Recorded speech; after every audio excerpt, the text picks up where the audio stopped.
Son las 10 de la mañana con 26 minutos, avanzamos junto a ustedes cuando hay 5 grados de temperatura, ya subió un poquitito, por lo menos el termómetro, helado, ¿cierto? Juan.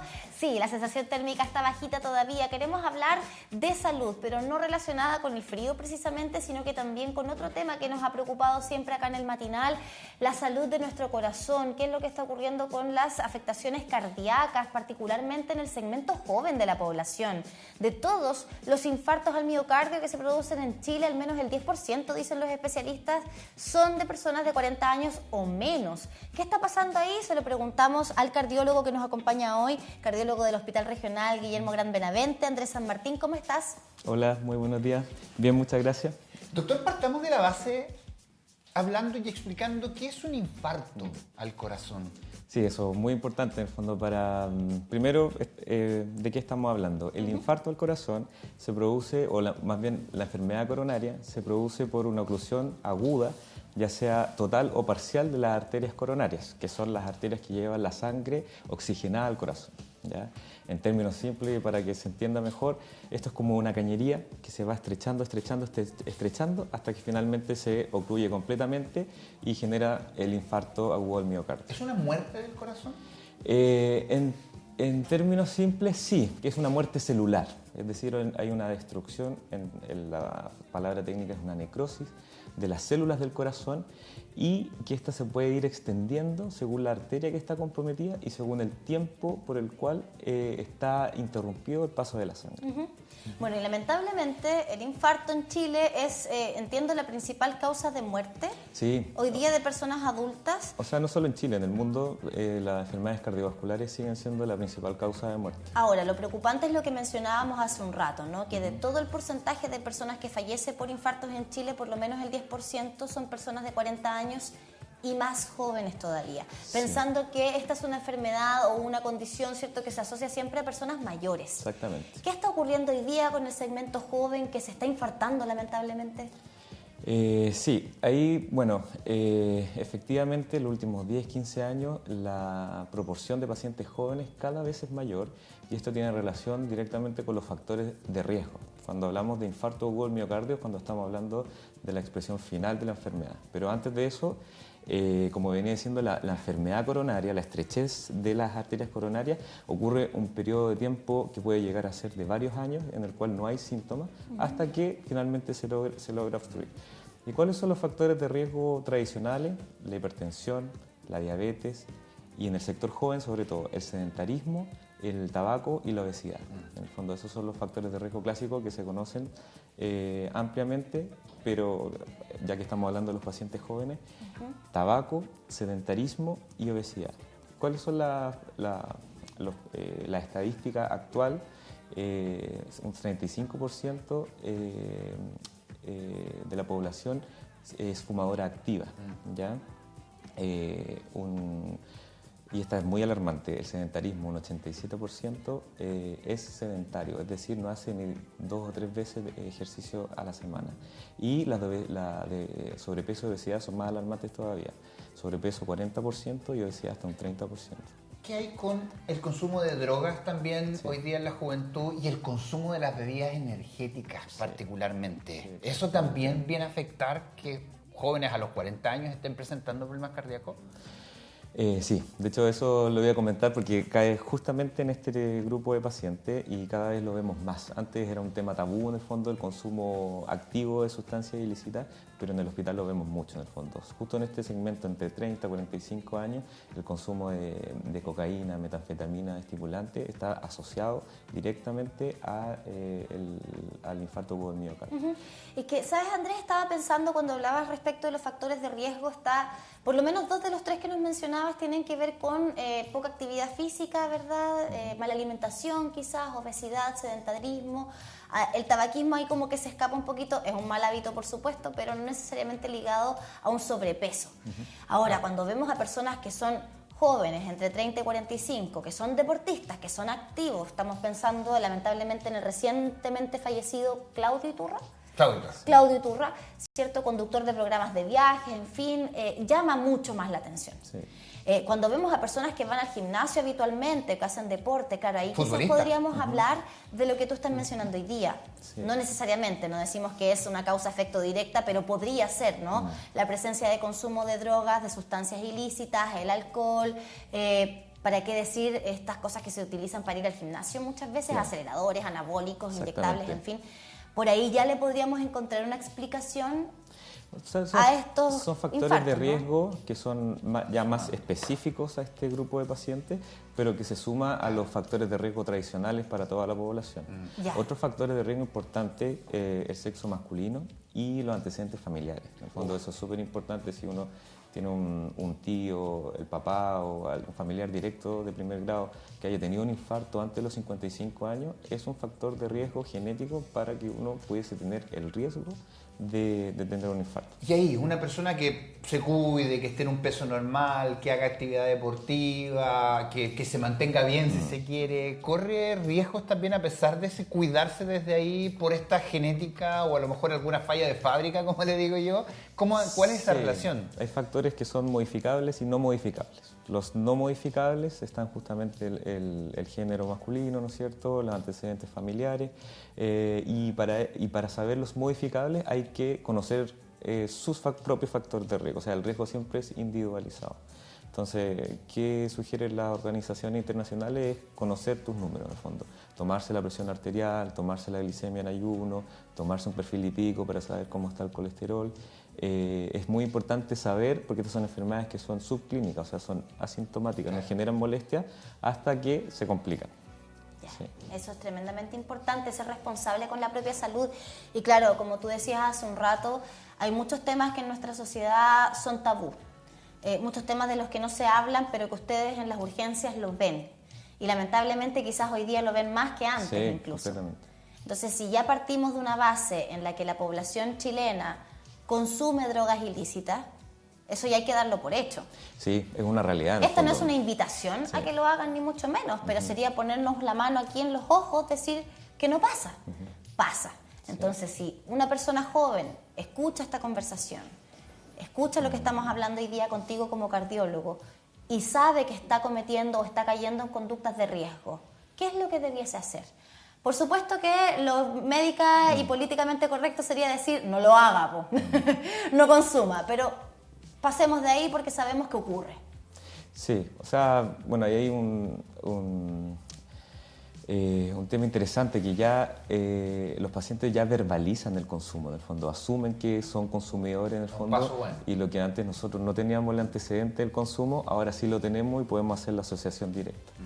¿Y qué es lo que debiesen hacer para cesar el consumo? Buscar ayuda, en el fondo. La primera decisión, en el fondo, para cesar, ya sea el consumo del tabaco o de cualquier sustancia, es querer dejar de hacerlo. ¿Ya? Ahora, si es una persona que decide de todas maneras hacerlo igual, persona adulta, conocedora de los riesgos, ¿cómo puede anticiparse o prevenir quizás alguna afectación cardíaca? O sea, ya tiene un factor de riesgo activo, cuando tendría que monitorearse, compensar todo el resto de los factores de riesgo, pero sabiendo de que el riesgo está. Disminuir todos los factores de riesgo. Exactamente. Nosotros individualmente tenemos riesgo cardiovascular, todos en el fondo, ¿ya? ¿De qué depende que sea mayor o menor? Es que nosotros logremos compensar nuestro riesgo individual. Doctor, a propósito de las juventudes y sus consumos de hoy, hace algún tiempo atrás yo lo conté como talla, si se quiere, pero después obviamente se hizo el análisis de que era grave. En una botillería, por decirlo así, vendían un pack que incluía una botella de alcohol, una bebida energética, un par de preservativos y una pastillita azul, o no sé el concepto genérico, pero el Viagra, si se quiere. Y los jóvenes están consumiendo todo esto juntos. ¿Qué hay con esa bomba también? Mezcla de alcohol con energética, tomar esta pastillita azul para rendir a lo mejor sin necesitarlo. ¿Qué hay con esa bomba para el corazón? Sí, bueno, es un cóctel que parece bien dañino en el fondo porque genera distintos efectos a nivel cardiovascular que aumentan el sistema nervioso simpático y pueden desencadenar no solamente infartos, sino arritmias, como la fibrilación auricular, que en pacientes jóvenes se asocia al consumo de bebidas energéticas. Pero sí, claramente es un pack que se asocia a eventos cardiovasculares. O sea, pudiese ser un gatillante que se suma a esta enfermedad subclínica que uno pudiese tener en base a los factores de riesgo. Porque, es decir, a lo mejor no le va a pasar in situ en ese momento, pero a lo mejor le puede pasar en otro momento. Sí, sobre todo si es que el consumo es prolongado. Claro, porque son varios elementos que lo que hacen es que se acelere el ritmo cardíaco, no necesariamente acompañado de ejercicio físico, que es la forma natural en la que debiésemos generar esa aceleración. Sí. Entonces es súper complejo. Ahora, bueno, preguntarte también por el estilo de vida que tenemos hoy día. Hablamos mucho acerca de la salud mental, mucho acerca de los niveles de estrés. Nos han explicado además que el estrés es un estado inflamatorio de todo nuestro organismo, ¿no? Estamos alerta, estamos inflamados, por así decirlo, no es que estemos hinchados, sino que a nivel interno tú nos podrás explicar mejor. ¿Eso incide también? Sí, de todas formas, o sea, la salud mental, los estados de depresión, los estados de ansiedad se asocian a un sistema nervioso simpático más estimulado o más activo. Y eso también genera mayor riesgo de eventos cardiovasculares. Y no solamente el infarto agudo al corazón, sino que los factores de riesgo son transversales a todas las enfermedades cardiovasculares. Accidente cerebrovascular, enfermedad renal, ¿no es cierto?, enfermedad arterial periférica. Bueno, porque la caricatura un poco del infarto es esa, ¿no? De pronto en las teleseries, en las películas vemos, se entrega una mala noticia y generalmente el padre de la familia, ¿cierto?, el hombre mayor que está ahí, infarto. Y viene de manera repentina. Esa es un poco la caricatura, pero en la práctica. Puede ser un gatillante en el fondo, pero los estados de estrés que son prolongados también se ha demostrado que generan algún grado de factor de riesgo para el desarrollo de enfermedad coronaria. Es que si le sumamos los otros factores de riesgo y tener esta bombazo de sangre también puede generar ahí una obstrucción si las arterias están tapaditas. Y ahí le pregunto también per se, a propósito de esta bomba que le mencionaba, per se el consumo de Viagra en personas que no lo necesitan o de jóvenes que lo consumen puede generar o puede ser también un factor de riesgo. Factor de riesgo como tal no, pero sí puede ser un gatillante en personas que tienen factores de riesgo tradicionales, en el fondo. Eso sí pudiese ser un... Pero per se no. No, per se no. Sí, no, per se no. Ahora, ¿cómo podemos a qué tenemos que estar atentos? ¿Hay algún tipo de señal, algún tipo de síntoma que nos entreguen estas condiciones, patologías que puedan derivar en un infarto? Sí. Bueno, el infarto tiene un abanico de presentaciones clínicas, desde lo típico, que es el dolor torácico, ¿no es cierto?, retroesternal, es decir, en el centro del pecho, que tiene una irradiación típica, es decir, que va a la mandíbula o al brazo izquierdo, sobre todo por el lado interno, y que se persiste por más de 20 minutos. Eso es lo más clásico, la presentación clásica del infarto. Perfecto. Y que se asocia a lo que nosotros llamamos síntomas neurovegetativos, es decir, mareo, sudoración fría. ¿Ya? ¿Náuseas? Náuseas, vómitos también pueden haber. ¿Ya? Eso es como lo más característico. Pero existen otras manifestaciones que son ya las más graves, que pueden ser tanto lo que se llama la muerte súbita, es decir, hacer un paro cardiorrespiratorio a raíz de una arritmia producto del infarto, ¿ya? U otras manifestaciones como el shock cardiogénico, que es cuando ya el infarto es muy extenso y puede generar una falla, una insuficiencia cardíaca del corazón. ¿Y ahí el porcentaje de sobrevida que hay con respecto a esa manifestación más grave de la que nos hablas? O sea, una persona que sufre una muerte súbita por este paro cardiorrespiratorio, ¿es posible que sobreviva? Sí, sobre todo si es que recibe atención oportuna, ¿ya? Y es por eso que las organizaciones promueven que todos sepamos hacer maniobras de reanimación cardiopulmonar. Bueno, hoy día por ley tienen que tener los desfibriladores también en algunos lugares públicos. Exactamente, porque sin las maniobras de reanimación las tasas de sobrevivencia son bastante bajas. Doctor, ¿puede una persona tener un infarto sin dar síntomas?